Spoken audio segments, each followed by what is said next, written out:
ৰেজাউল কৰিম বাংলাদেশী ৰক্ষক। ৰেজাউল কৰিমৰ দেউতাক মাক আহিছে ময়মনসিং জিলাৰ পৰা বা ৰংপুৰ জিলাৰ পৰা, বাংলাদেশৰ পৰা। কোন হয় ৰেজাউল কৰিম? 24 ঘণ্টাৰ সময় বান্ধি দিয়া হ'ল কংগ্ৰেছক। শিৱসাগৰক ধুবুৰী বনাম, ধুবুৰী শিৱসাগৰ বনাই, বৰাকক শিৱসাগৰ বনাই। 24 ঘণ্টাৰ ভিতৰত বৰ্খাস্ত কৰক ৰেজাউল কৰিমক, অন্যথা ভয়াৱহ হ'ব পৰিস্থিতি। এটা কথা কৈছো যে ৰেজাউল কৰিম নামৰ যিজন ব্যক্তিয়ে কালি যিটো মন্তব্য কৰিলে তাৰ ফলশ্ৰুতিত আচলতে এই ৰেজাউল কৰিমক কংগ্ৰেছ দলে তাৎক্ষণিকভাৱে বহিষ্কাৰ কৰক। আৰু যদিহে তেওঁলোকে বহিষ্কাৰ কৰিব নোৱাৰে তেতিয়াহ'লে এটা কথা নিশ্চিতভাৱে প্ৰতীয়মান হ'ব লাগিব যে এই ৰেজাউল কৰিমৰ যি মন্তব্য সেই মন্তব্য আচলতে আজিৰ তাৰিখত কংগ্ৰেছৰ মন্তব্য। কংগ্ৰেছত যোগদান কৰিয়েই ৰেজাউল কৰিমৰ বিতৰ্কিত মন্তব্য, শিৱসাগৰ তিনিচুকীয়াক ধুবুৰী বনাম। শিৱসাগৰক ধুবুৰী বনাম, ধুবুৰী শিৱসাগৰ বনাই, বৰাকক শিৱসাগৰ বনাই, তিনিচুকীয়াক ধুবুৰী বনাই, একেলগে একত্ৰিত কৰি সমন্বয়ৰ বাৰ্তাৰে, উন্নয়নৰ বাৰ্তাৰে আমি একেলগে অসমখনক আগুৱাই লৈ যাম। ৰেজাউল কৰিমৰ বিস্ফোৰক মন্তব্যৰ পিছতে জাতীয় সংগঠনৰ সকিয়নি। ৰেজাউল কৰিমৰ মন্তব্য আচলতে কংগ্ৰেছৰ মন্তব্য। কেৱল মাত্ৰ ভোটৰ স্বাৰ্থত, শাসনৰ বাঘজৰী নিজৰ হাতলৈ অনাৰ স্বাৰ্থত কংগ্ৰেছ দলটোৱে অসমক বাংলাদেশী বনাবলৈ কুণ্ঠাবোধ যে নকৰে সেয়া স্পষ্ট হৈ পৰিছে বুলি ক'লে অসমীয়া যুৱ মঞ্চই। এটা কথা কৈছো যে ৰেজাউল কৰিম নামৰ যিজন ব্যক্তিয়ে কালি যিটো মন্তব্য কৰিলে তাৰ ফলশ্ৰুতিত আচলতে এই ৰেজাউল কৰিমক কংগ্ৰেছ দলে তাৎক্ষণিকভাৱে বহিষ্কাৰ কৰক। আৰু যদিহে তেওঁলোকে বহিষ্কাৰ কৰিব নোৱাৰে তেতিয়াহ'লে এটা কথা নিশ্চিতভাৱে প্ৰতীয়মান হ'ব লাগিব যে এই ৰেজাউল কৰিমৰ যি মন্তব্য সেই মন্তব্য আচলতে আজিৰ তাৰিখত কংগ্ৰেছৰ মন্তব্য। কাৰণ ৰেজাউল কৰিমে শিৱসাগৰক ধুবুৰী বনাই দিম বুলি কোৱাৰ পাছত সাংবাদিকৰ প্ৰশ্নৰ উত্তৰত গৌৰৱ গগৈয়ে যিখিনি কথা ক'লে তাৰ পৰা এটা কথা স্পষ্ট হৈছে যে তেওঁ আচলতে ৰেজাউল কৰিমক ৰক্ষণাবেক্ষণ দিবলৈ আচলতে বিচাৰিছে। আৰু ইয়াৰ পৰা আৰু এটা কথা স্পষ্ট হৈছে যে আজিৰ তাৰিখত কেৱল মাত্ৰ ভোটৰ স্বাৰ্থত, শাসনৰ গাদী বা শাসনৰ বাঘজৰী নিজৰ হাতলৈ অনাৰ স্বাৰ্থত এই কংগ্ৰেছ দলটোৱে যে অসমক বাংলাদেশ বনাবলৈ অকণো কুণ্ঠাবোধ নকৰে সেই কথাটো কিন্তু স্পষ্ট হৈছে। কাৰণ ইতিমধ্যে সমগ্ৰ অসমে জানে যে এই ৰেজাউল কৰিম আচলতে আমচুত থকা দিনৰ পৰা এজন বাংলাদেশী ৰক্ষক।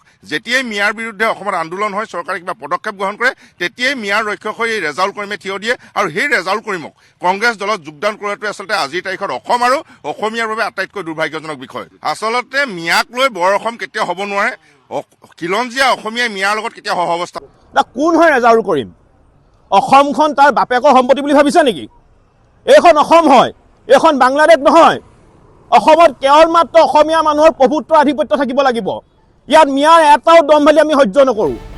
কংগ্ৰেছৰ পৰা ৰেজাউল কৰিম চৰকাৰক বহিষ্কাৰ কৰিবলৈ এসপ্তাহৰ সময়সীমা বান্ধি দিলে টাই আহোম যুৱ পৰিষদে। ৰেজাউল কৰিম চৰকাৰক বহিষ্কাৰ কৰিবৰ কাৰণে আমি আল্টিমেটাম দিছোঁ। অহা 7 দিনৰ ভিতৰত ৰেজাউল কৰিম চৰকাৰক তেখেতসকলে বহিষ্কাৰ কৰিব লাগিব। সমগ্ৰ বিষয় সন্দৰ্ভত মুখ্যমন্ত্ৰীৰ তীক্ষ্ণ সমালোচনা। বৰ অসম গঢ়িবলৈ ৰেজাউল কৰিমৰ প্ৰয়োজন নাই। ৰেজাউল কৰিমৰ দেউতাক মাক আহিছে বাংলাদেশৰ পৰা, তেওঁলোকে এতিয়া কৈছে অসমখনক বৰ অসম কৰিম। এইটো বৰ অসমৰ কথা কোৱা নাই, আমি সকলোৱে শুনিছোঁ। ধুবুৰীক বৰ অসমৰ কথা ক'লেহেঁতেন শংকৰদেৱৰ আদৰ্শৰে বৰ অসম কৰিম। ক'ৰবাত বৰ অসম ধুবুৰীক, শিৱসাগৰক ধুবুৰী কৰি বৰ অসম হয় নেকি? মাথা বেয়া হৈছে নেকি তেওঁলোকৰ? কোনোবাই যদি কয় বৰ অসম নিৰ্মাণ কৰিম, তেওঁ কি ক'ব? মহাপুৰুষ শ্ৰীমন্ত শংকৰদেৱৰ আদৰ্শৰে আমি বৰ অসম নিৰ্মাণ কৰিম। এনেকৈ ক'ব নেকি যে শিৱসাগৰখনক আমি ধুবুৰী বনাম? তেওঁলোকৰ দেউতাক মাকৰ সম্পত্তি নেকি? এইটো কি ধৰণৰ কথা কয়? ৰেজাউল কৰিমৰ দেউতাক মাকে শিৱসাগৰ নিৰ্মাণ কৰিছিল নেকি? তেওঁলোক ৰেজাউল কৰিমৰ দেউতাক মাক আহিছে ময়মনসিং জিলাৰ পৰা বা ৰংপুৰ জিলাৰ পৰা, বাংলাদেশৰ পৰা।